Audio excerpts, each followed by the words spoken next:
आदाब, मैं नीता सिंह हाजिर हूँ हिंदुस्तान की सोशियो पॉलिटिकल और इकोनॉमिक इश्यूज पर खास प्रोग्राम लेकर। यह है इंडिया। हमारी इस खास पेशकश में आज बात क्लाइमेट चेंज और उसके चैलेंजेस की। जी हाँ, क्लाइमेट चेंज के असरात से पूरी दुनिया खौफ में है। साइंसदानों के मुताबिक हमारे एज की बहुत सी परेशानियां क्लाइमेट चेंज क्राइसिस का नतीजा हैं, और अगर हमारी ज़िंदगी जीने का यही तरीका रहा तो क्लाइमेट चेंज के खतरों से आने वाले दिनों में हमारी ज़िंदगी और भी दुश्वार हो सकती है।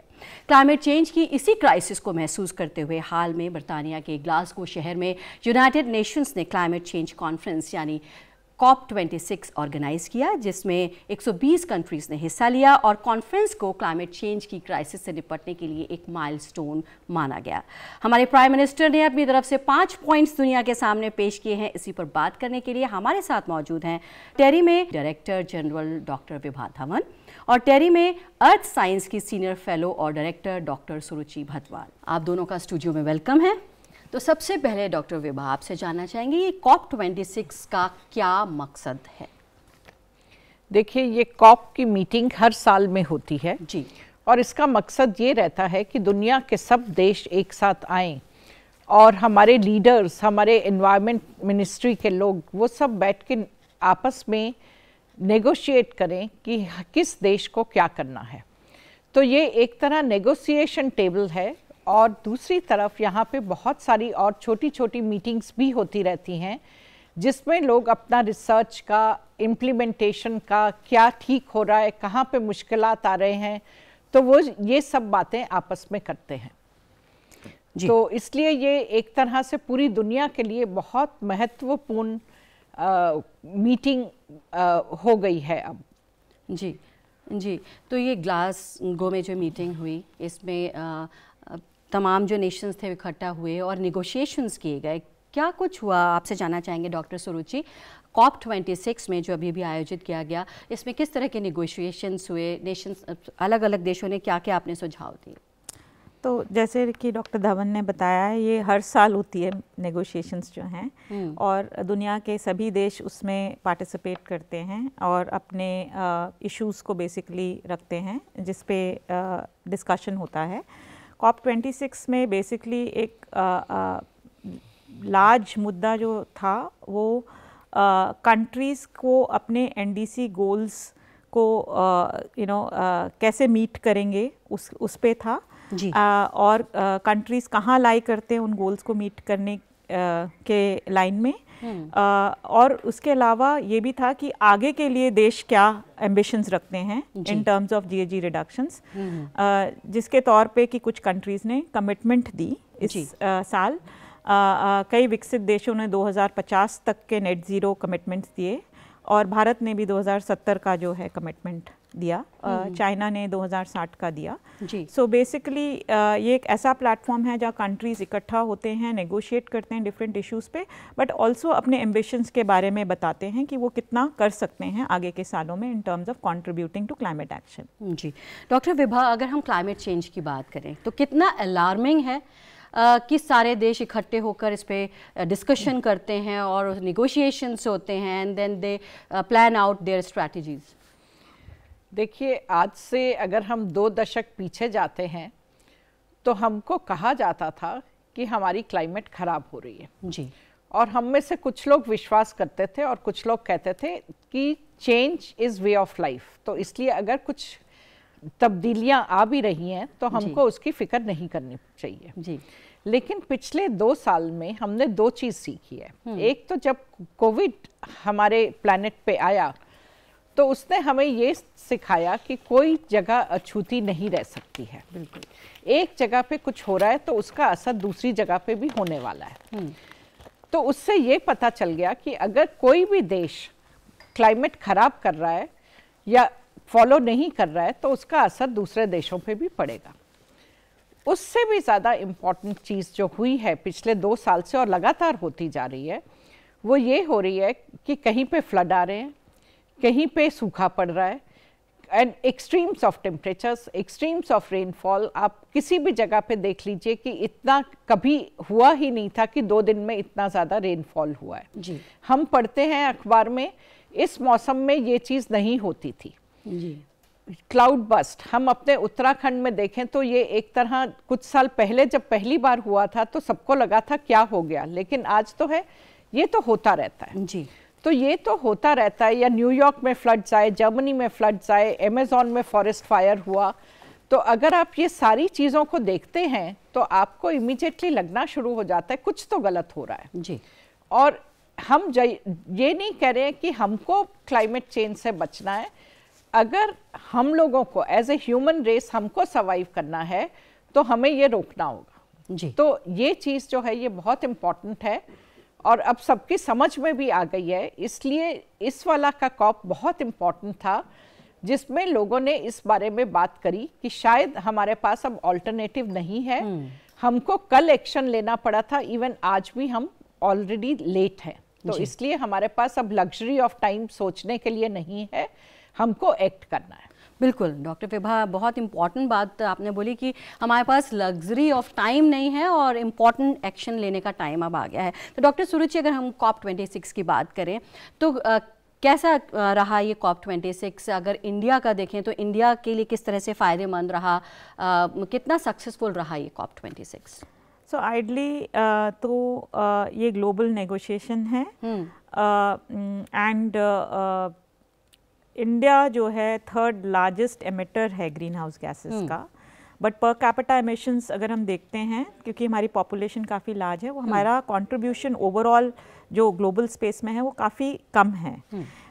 बट फिर भी क्योंकि हम एक लार्जेस्ट एमिटिंग कंट्री है, आइडली इंडिया को भी की तरफ भी देखा जाता है ग्लोबली कि मेजर्स और स्टेप्स लिए जाएं जिसके तौर पे जो ओवरऑल इशू है जलवायु परिवर्तन का उसको रिजॉल्व किया जा सके। क्योंकि जितने भी लार्जेस्ट एमिटर्स हैं उनको कैसे कंटेन किया जाए, कैसे उनका जो ट्रैजेक्टरी ऑफ ग्रोथ है, जो डेवलपमेंट है, उसको क्लीन ग्रोथ की तरफ पुश किया जाए ताकि हम क्लीनर फॉर्म्स ऑफ एनर्जी को यूज़ करें, एनर्जी एफिशिएंट मोड्स को बेसिकली यूज़ करें, so that overall contribution over the years और डिकेड्स हमारा रिड्यूस हो सके। सो वो ऑब्जेक्टिव है ग्लोबली स्पीकिंग, एंड इंडिया उसमें basically is a major contributor. So तो वर्ल्ड की भी एक्सपेक्टेशंस हमारे ऊपर हैं कि हम लोग भी जो हैं लीप द फ्रॉग कहते हैं इन terms of not following what the world did in terms of its development, but basically follow a cleaner path and a greener path of growth which may basically result in lesser amount of emissions and overall contributions to the change in the climate. तो India से काफ़ी expectations हैं। और अगर हम India की तरफ से देखें कि इंडिया ने क्या किया इस कॉप में, आई थिंक इंडिया ने एक बहुत फर्म कमिटमेंट दिया इस कॉप में by speaking about scaling up it's 2030 targets. NDCs में हमने बेसिकली पहले बोला था कि हम certain level of gigawatt renewables से बेसिकली कंट्रीब्यूट करेंगे। प्रधानमंत्री जी के स्पीच के अनुसार अब हम 500 गीगावाट्स गोल को टच करेंगे 2030 तक। Also in terms of the share of renewable power that ma'am was saying basically will be met by India by 2050s, and India has also committed to a net zero, which we actually never expected we will be making that statement as a country. But India ने मतलब कई मेरे हिसाब से बहुत हिम्मत चाहिए for a country like India to say make that statement globally that by 2070s we will also go net zero. So it was a big statement from India that was given on the global platform. तो उसके लिए बहुत बड़े-बड़े steps लेने होंगे so that we can achieve that. Sure. Doctor Vibha, अगर हम developed countries versus developing countries की बात करें, ये एक मुद्दा भी उठा COP26 में, इसके बारे में बताइए। देखिए, अगर हम देखें अभी तक क्या हुआ है, already pre industrialised versus industrialised era में हमारा 1.1 डिग्री के करीब तो टेम्परेचर बढ़ चुका है जी। अगर हम डेवलपिंग कंट्रीज देखें जिसमें हम लोग भी आते हैं, हम लोग का उसमें शेयर ये बढ़ाने के लिए बहुत कम रहा है, क्योंकि ये डेवलप्ड कंट्रीज ने किया है, उनकी डेवलपमेंट हमसे पहले शुरू हुई जी। अब मुद्दा ये आ जाता है कि उन लोगों ने तो फॉसिल फ्यूल भी जला लिए, उन लोगों ने टेम्परेचर भी बढ़ा दिया। अब वो हमें बोलते हैं कि आप लोग फॉसिल फ्यूल नहीं जलाइए, आप कोल नहीं जलाइए। हम सब करने को तैयार हैं, और मैं ये नहीं कह रही हूँ कि किसी ने गलत किया है तो हमें भी गलत करना है, हमें गलत नहीं करना है, हमको उनसे सीख लेनी है।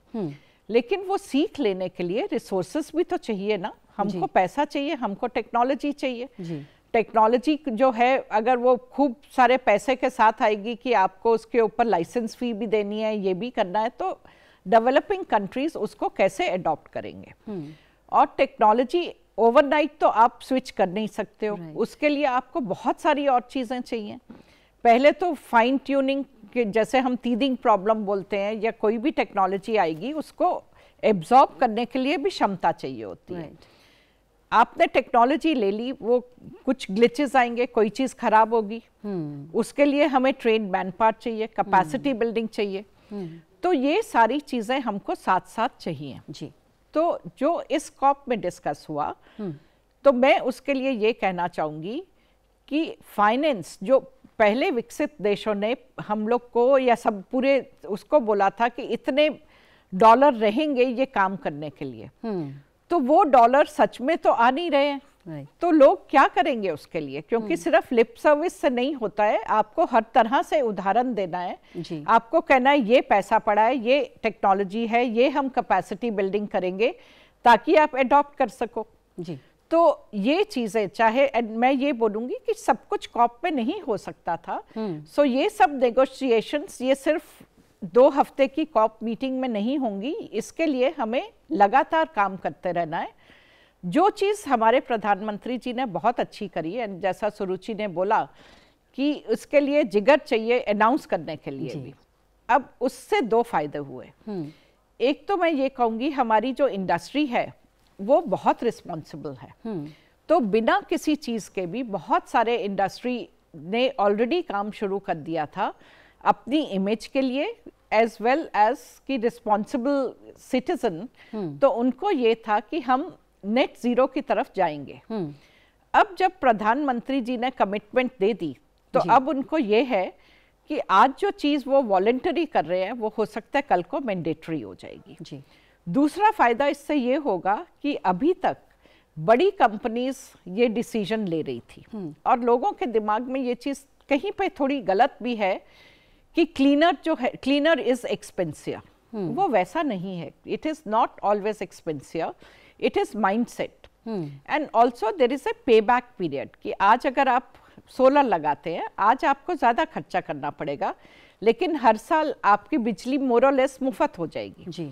सो देर इज़ ए पे बैक पीरियड एंड देयर वहाँ पर है कि जो विकसित देश हैं या जो वो पैसे की बात कर रहे हैं, उनको उसको शुरू में फाइनेंस करना है, बाद में चाहे बेशक वो पैसा ले लें कि आपका बिजली का बिल 100 रुपया आता था तो आप 100 रुपया वापस कर दीजिए, लेकिन शुरू का, क्योंकि लोगों में वो कैपेसिटी नहीं है, तो वो चीज़ देनी होगी। दूसरा चीज़ जो रिस्क आ रहा है आज की डेट में, अगर हम सोलर का हुई देखें, उसकी कॉस्ट कम होती जा रही है जी। सो विद द रिजल्ट जो बड़े लोग लगाना चाहते हैं सोलर, उनको भी कहीं पे रिस्क लगता है कि क्या मैं सच में इस दाम पे सोलर बेच पाऊंगा।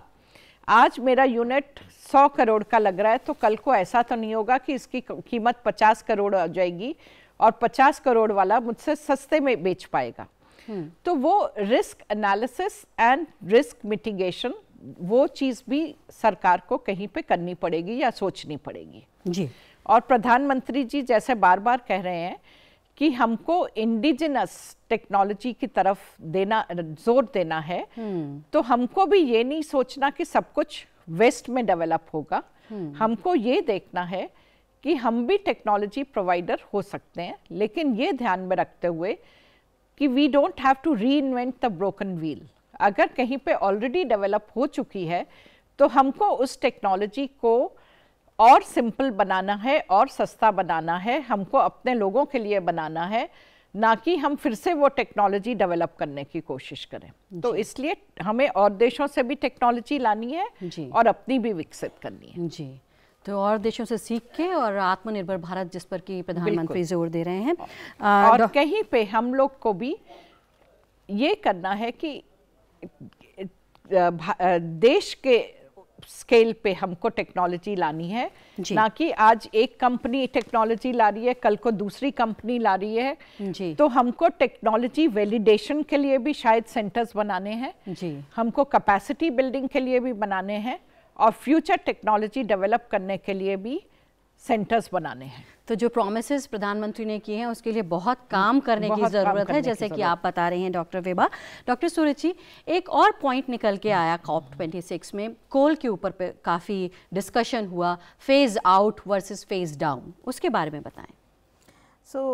बहुत बेसिकली ज़ोर था इस कॉप पे कि हम कंट्रीज़ जो हैं साइन अप करें फेज़ आउट ऑफ कोल के लिए, बट क्योंकि अगर आप देखते हैं मोस्टली कंट्रीज़ का, अगर आप एनर्जी सेक्टर में कंट्रीब्यूशन देखते हैं, लार्जली जो है कोल से इलेक्ट्रिसिटी प्रोडक्शन होता है कंट्रीज़ में। हमारा भी लगभग 68% जो है एमिशंस जो हो रहे हैं वो एनर्जी सेक्टर से इलेक्ट्रिसिटी प्रोडक्शन के हैं। तो so ideally phasing out of coal completely एक बहुत बड़ा चैलेंज रहेगा हमारे लिए। इसीलिए जो नेगोशिएटिंग टेक्स्ट है वो थोड़ा सा टोन डाउन किया गया था COP26 का, जिसमें हम फेज आउट की बात नहीं कर रहे हैं, फेज डाउन की बात कर रहे हैं। And definitely the intent is to basically reduce the share of coal in the overall mix of energy. तो वो तो इंडिया का भी ऑब्जेक्टिव यही है, इसीलिए हम अपने रिन्यूएबल्स वगैरह टारगेट्स जो हैं उसको स्केल अप कर रहे हैं, और over time possibly we will phase down coal considerably, and possibly in a certain period of time we will be more confident in making a statement that we are also phasing out coal. But right now, under pressure, of course, I don't think so it is advisable that any country, just because बाकी countries को लगता है phase out होना चाहिए, India को भी वो commitment देनी चाहिए थी। तो phase down is fine as of now, and we will review our situation after 5 years, 10 years, 20 years. If India feels comfortable, we can start talking about phasing out. But definitely the country is not in a position to talk about it right now. So I would also feel that the statement of phase down was much better than a phase out of coal for India. And of course we explore other options and mix of other options that can be looked at for replacing the current energy mix जो है।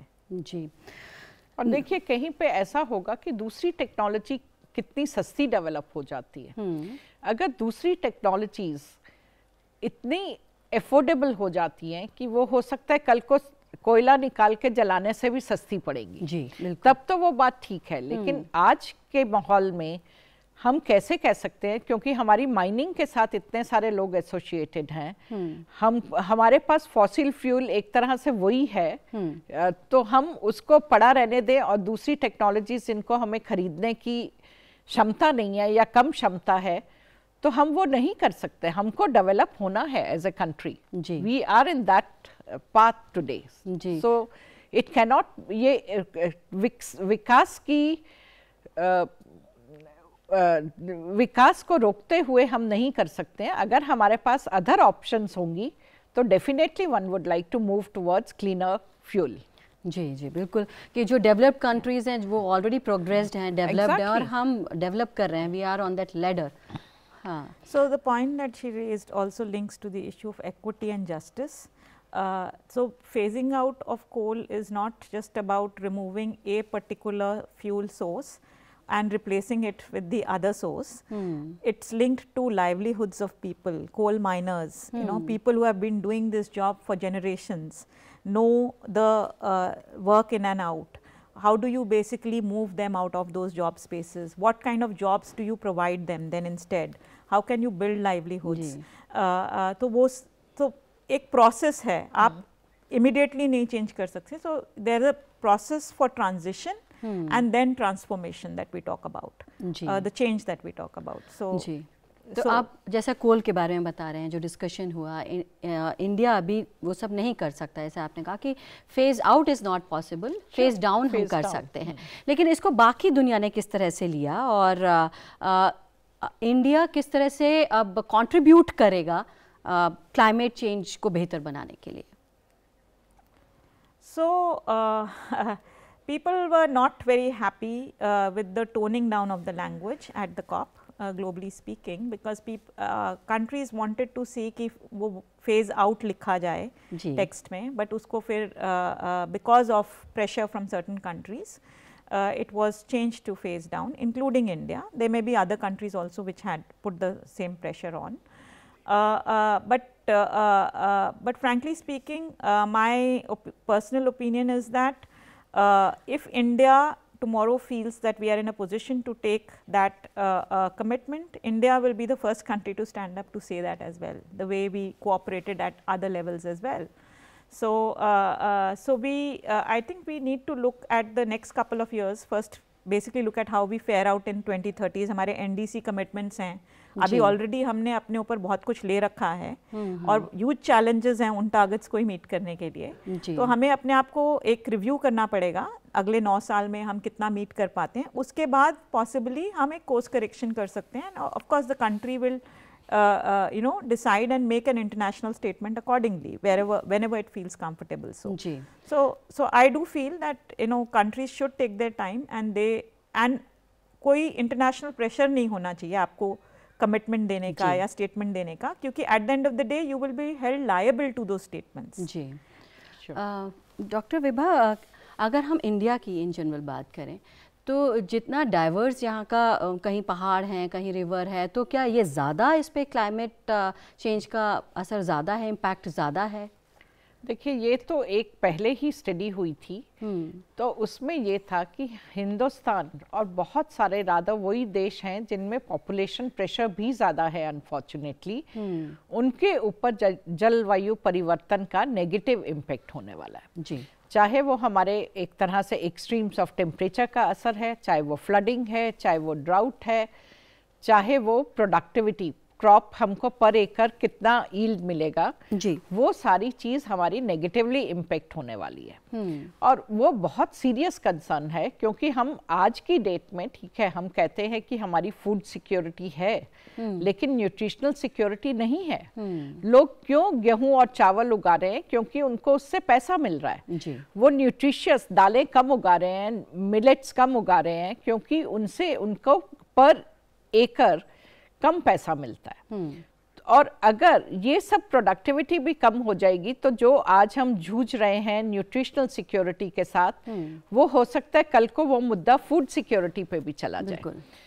अभी भी अगर आप देखें, अगर आप उत्तराखंड कभी गए हैं और आप लोगों से वहाँ पूछे किस तरह की तबाही होती है क्लाउड बस्ट के साथ, कितनी फैमिलीज हैं, आप बद्रीनाथ वाले उस रूट पर जाएंगे तो आपको देख के इतना दुख होगा कि जो हमारे गरीब लोग हैं वो सबसे ज़्यादा सफ़र कर रहे हैं, जिसमें उन बेचारों का कोई हाथ नहीं है जी। अभी तक, जैसे मैंने पहले भी कहा, कि ये डेवलप्ड कंट्रीज़ ने जो किया है उसको हमारे गरीब लोग आज भी भुगत रहे हैं। आगे भी वही लोग भुगतेंगे जिन्होंने कुछ कंट्रीब्यूट ही नहीं किया है ये हमारी ये हालत करने में जी। तो इसलिए मेरा ये है कि हमारा देश बहुत बुरे से सफ़र होगा, इसमें नेगेटिव इम्पैक्ट और देशों के मुकाबले ज़्यादा होगा।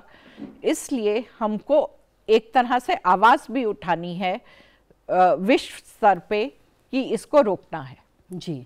डॉक्टर विभा, आपने बहुत ही सुंदर तरीके से समझाया आम लोगों को कि अगर नहीं अभी भी सुधरेंगे तो किस तरह के एडवर्स इफ़ेक्ट हो सकते हैं क्लाइमेट चेंज की वजह से। तो टाइम इज़ प्रेशियस और हमको एक्शन लेना है अब, नहीं तो इसका परिणाम इसका रिज़ल्ट बहुत ही ख़तरनाक हो सकता है। डॉक्टर सुरुचि, हम बात कर रहे हैं कि क्लाइमेट चेंज की वजह से किस तरह के इम्पैक्ट हो सकते हैं। हम इंडिया की बात कर रहे हैं कि किस तरह के इम्पैक्ट इंडिया पर हो सकते हैं और किस तरह के इम्पैक्ट हो सकते हैं। क्या इकॉनमी पर हो सकता है, एग्रीकल्चर पर हो सकता है, हेल्थ पे किस तरह के एडवर्स इफेक्ट क्लाइमेट चेंज के हो सकते हैं? सो आइडली स्पीकिंग ये स्टेटमेंट मैं अपने हर लेक्चर में देती हूँ इम्पैक्ट्स के, कि everything under the sun is going to get affected, right?